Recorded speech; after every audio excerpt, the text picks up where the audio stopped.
হয়, বাপতিসাহোন ৰঙালী বিহুলৈ মাজত আৰু 2টা দিন আৰু এই মুহূৰ্তত দেখা পোৱা গৈছে যে ঠায়ে ঠায়ে বিহু মেলাৰ আয়োজন কৰা হৈছে। কাজিৰঙাতো দেখা পোৱা গৈছে যে বহাগী মেলা ইয়াত আয়োজন কৰা হৈছে আৰু এই মুহূৰ্তৰ পৰিৱেশ আমি দেখুৱাবলৈ ভিডিঅ' জাৰ্নেলিষ্ট স্বৰাজ হাজৰিকাক মই অনুৰোধ জনাইছোঁ।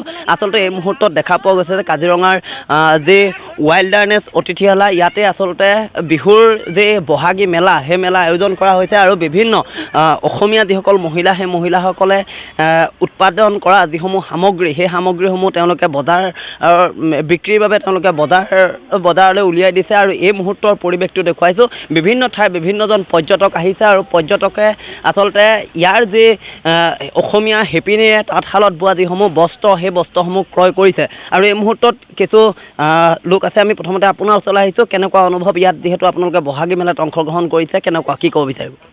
নমস্কাৰ। প্ৰথমতে সদৌ অসমবাসীৰ ৰাইজলৈ আমাৰ ৰঙালী বিহুৰ শুভেচ্ছা আৰু সেৱা নিবেদন কৰিছোঁ।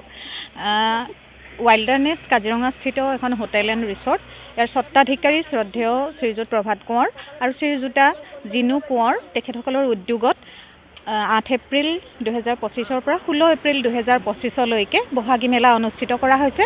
এই বহাগী মেলাৰ জৰিয়তে স্থানীয় যিসকল কাৰিকৰী শিল্পী আছে, বিভিন্ন ধৰণৰ লোকে বিভিন্ন ধৰণৰ হস্তশিল্পৰ ইয়াত মানে উৎপাদিত সামগ্ৰী প্ৰদৰ্শন কৰাৰ লগতে বিক্ৰী কৰাৰ এখন মঞ্চ পাইছে, এটা সুযোগ লাভ কৰিছে বিক্ৰী কৰাৰ কাৰণে। গতিকে জয়তে আমি ৱাইল্ডাৰনেছ হোটেলছ এণ্ড ৰিচৰ্টছৰ স্বত্বাধিকাৰী দুয়োজনকে আমাৰ কৃতজ্ঞতা জনাইছোঁ যে আমাৰ নিচিনা কাৰিকৰী শিল্পীসকল, হস্তশিল্পৰ শিল্পীসকল ওলাই আহিবলৈ এখন মঞ্চ পাইছে। আৰু আটাইতকৈ ডাঙৰ কথা যে এই অনুষ্ঠানটোৰ শুভাৰম্ভণি কৰোঁতেও বোকাখাটৰ বিশিষ্ট নাগৰিক, বিশিষ্ট ব্যক্তিসকল আহিছে।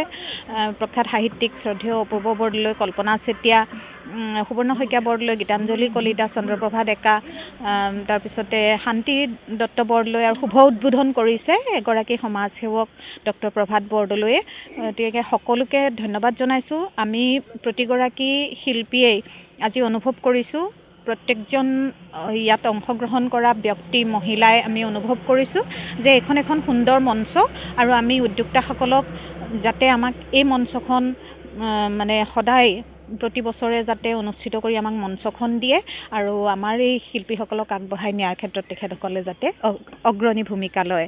ধন্যবাদ জনাইছোঁ। মই আপোনাৰ ওচৰলৈ আহিছোঁ। কেনেকুৱা অনুভৱ যিহেতু প্ৰথম পদক্ষেপ এইটো আপোনালোক? মই এইবাৰ প্ৰথম ইয়াত কাজিৰঙাৰ এইটো যিটো অনুষ্ঠান আৰম্ভ কৰিবলৈ লৈছোঁ, মই দেখিলোঁ ইয়াৰ মহিলাসকল বহুতো উদ্যমী হয়। ইয়াত মানে যিখিনি মহিলা আহিছে সকলোৱে নিজে কৰা কাম, নিজৰ হাতৰ যিখিনি বস্তু লৈ আহিছে তেওঁ উন্নত মানদণ্ডৰ বস্তুৱে লৈ আহিছে আৰু তেওঁলোকৰ উৎসাহ দেখিও মোৰ ভাল লাগিছে আৰু তেওঁলোকক দেখি মোৰো উৎসাহ বাঢ়িছে। অহা বছৰ যাতে মই আৰু ভালকৈ কৰিব পাৰোঁ সেইটো মই আশা ৰাখিছোঁ আৰু তেওঁলোকৰ সহযোগ নোপোৱা হ'লে মই ইমানখিনি আগবাঢ়িব নোৱাৰিলোঁ, সাহস নাপালোঁহেঁতেন। আৰু এতিয়া যিসকল মহিলা ইয়াত আমাৰ বিপণীত বহিছে তেওঁলোকক যাতে উৎসাহ দিবলৈ আৰু ৰাইজসকলো যেন আগবাঢ়ি আহে সেইটো মই কামনা কৰিলোঁ। তাৰ বাবে ধন্যবাদ। নিশ্চয়কৈ মই আপোনাৰ ওচৰলৈ আহিছোঁ। যিহেতু আমি এটা কথা উল্লেখ কৰিম, পৰ্যটকসকলৰ সমাদৰ কেনেকুৱা লাভ কৰিছে?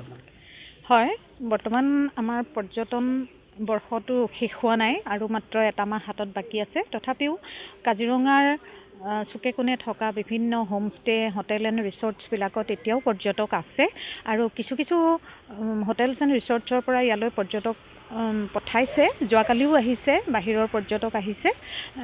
কিন্তু তথাপিও আমি ভাবিছোঁ প্ৰচাৰ মাধ্যমৰ জৰিয়তে যাতে সকলোৱে এই কথাটো গম পায় আৰু সকলোৱে যাতে ইয়ালৈ আহে, আমাক উৎসাহিত কৰে।